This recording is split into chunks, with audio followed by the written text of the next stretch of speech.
Talking about else, guys, I told you guys a few weeks ago the Packers season was over, and you said until they're officially eliminated from the postseason, we're not going to say we should bench Aaron Rodgers. And then last night on Sunday Night Football, prime time, Jalen Hurts, guys, wins a primetime game against one of the best quarterbacks in the NFL, and that Packers team, in the second half, they lose Aaron Rodgers. And so who comes in? None other than Jordan Love. And Jordan Love showed in the second half what he can do with the arm strength and all-around tool set he has, or skill set, with a bunch of tools. Did he show us anything? Yeah, I thought it looked pretty good. Let's be honest. The touchdown pass that everybody is glowing about. Christian Watson was wide open. He was, and he hit him. Christian Watson did the rest of the work. He just put the ball where it needed to be. That was it. It's definitely more yards after catch than. Yeah, I wasn't. I get where you're going because you've been, That's his boy, Justin. That's his boy. Love for That's a his while boy. now, and I knew when I saw that game, I was like, John's gonna go crazy about this guy, Jordan Love. After that, I didn't see nothing. Yes, it was nice to see him complete a pass because the last time we saw him against the Kansas City Chiefs, it was. A debacle. But right now, it looked like he had improved, and we saw that in the preseason too.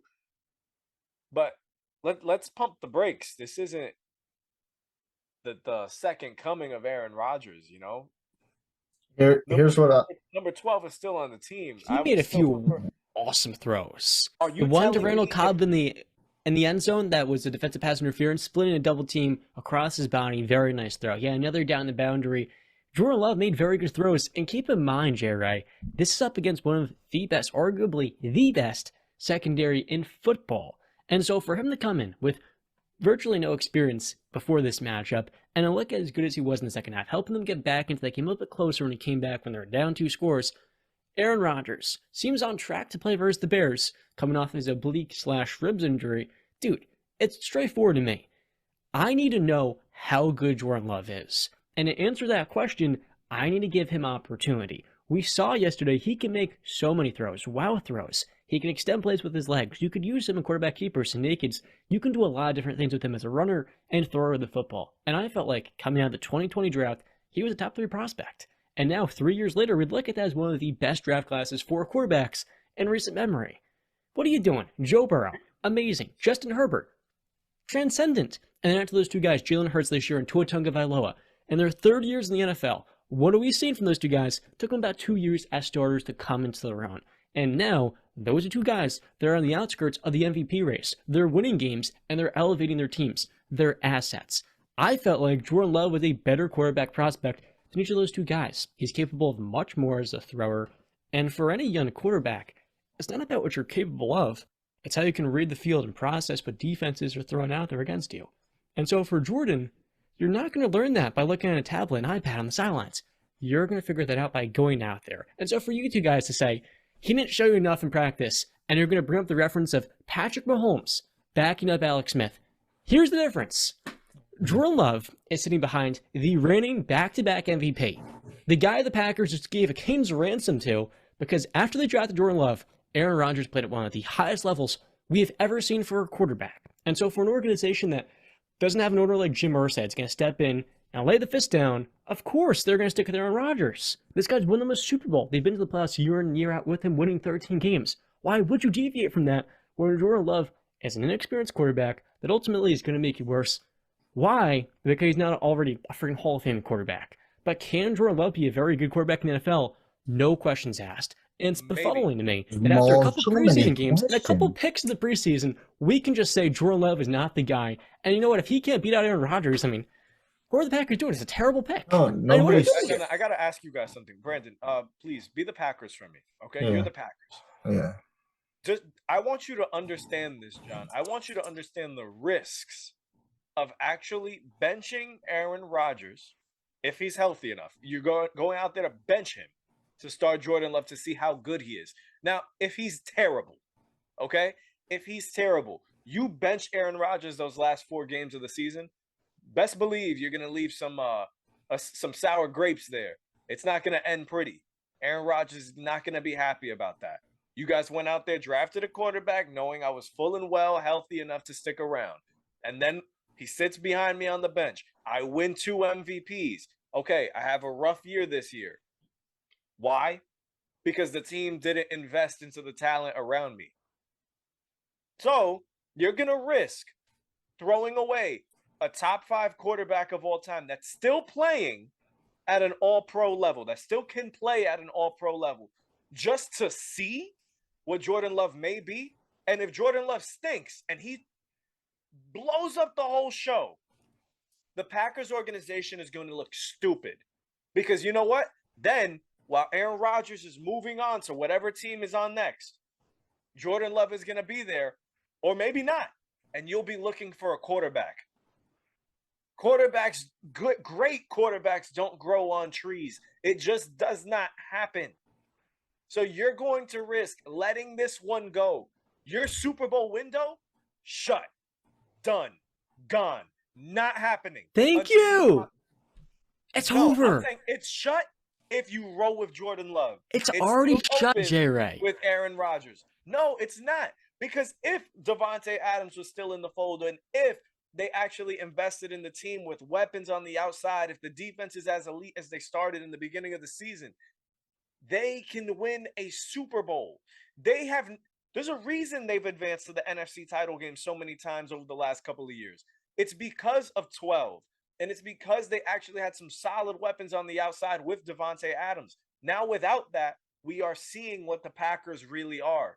The Packers know after this year, they need to go get 12 some weapons.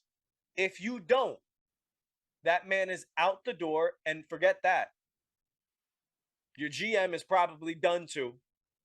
Your head coach is going to get exposed as a head coach, and he probably will get fired in a couple of seasons because it will go downhill. The only thing holding that organization afloat is Aaron Rodgers. Look, Brand, you hit it. I'm about to go off. I'm losing my temper here. Go ahead, Johnny boy. I'll go after you guys. Where do you go? Brandon, am I wrong? No, I want to hear John. Go, John. John, Yes. go. Let it out. This December, Aaron Rodgers turns 39 years old. We can all admit he is closer to the end of his career than he is the beginning. And typically with quarterbacks, you don't know they're done until they're done. We saw with Ben Roethlisberger, it's not like they gradually regress. No, they hit a wall fast. And with the beating that Aaron Rodgers has taken this year, can Aaron Rodgers play at an all-pro level? Can he win MVP? Sure. But when you look at what the Seahawks just did this last offseason, when you look at what the Lions did, all these teams, the Falcons, that are stuck in the middle with high-level quarterbacks, you take advantage by trading them when their value will never be higher. Odds are an offseason from now, Aaron Rodgers will be worth less. He's going to be 1 year older and probably 1 year closer to retirement. At any minute, he can retire this offseason. And so you've invested a first-round pick into a pretty elite, I think, quarterback prospect. B-Cap, the other day you said he wasn't going to be worth the first-round pick. I think either way, he was worth the first-round pick. And so you're going to need to figure out, do we give him this fifth-year extension? Can he be a guy of the future? You need to put yourself in a position of a team that's rebuilding and building for the future. When you took Love in the draft, you were preparing, because Aaron Rodgers was 36 years old, coming off of one of his worst seasons. So it made sense then. Now in the draft, this offseason, they went out and got Christian Watson. It's taken him 9-10 weeks to come into his own, but we're seeing last 3 games, 6 TDs. He is coming to his own. Romeo Doubs is healthy. What's his face? Randall Cobb is healthy as well. Those 3 receivers, plus Allen Lazard, who can't really catch contested balls, or he's not a very good receiver. I think the receiving core is good enough. With Robert Tonyan back, and for a young quarterback in his 3rd season to not be starting by this time next year, what are we doing? He clearly is capable. He's shown us 6-9 last night, a couple of very good throws. He can be a franchise quarterback. And I think there's no better way for this Packers organization to move forward than trading Aaron Rodgers for a first-round pick, maybe 2 seconds, and then this upcoming draft, you got 2 firsts, 2 thirds maybe, and ultimately you're going to have way more flexibility in the way you can design this roster. Hopefully you fire Joe Barry, because he's probably the worst DC in football, if not the most disappointing, and then you can move forward with a team that doesn't have the pressure to win. Because the window did close when they traded Devontae Adams, kept Barry as their DC, and last but not least in the draft, didn't find that the elite wide receiver talent for day one. That just really accelerated the issues on the offense. And so now, it's really no brainer to me. You have to start this kid in Jordan Love. There's no other option for Green Bay to take that's going to put them in a better position long term. Okay, so you both have laid out your arguments.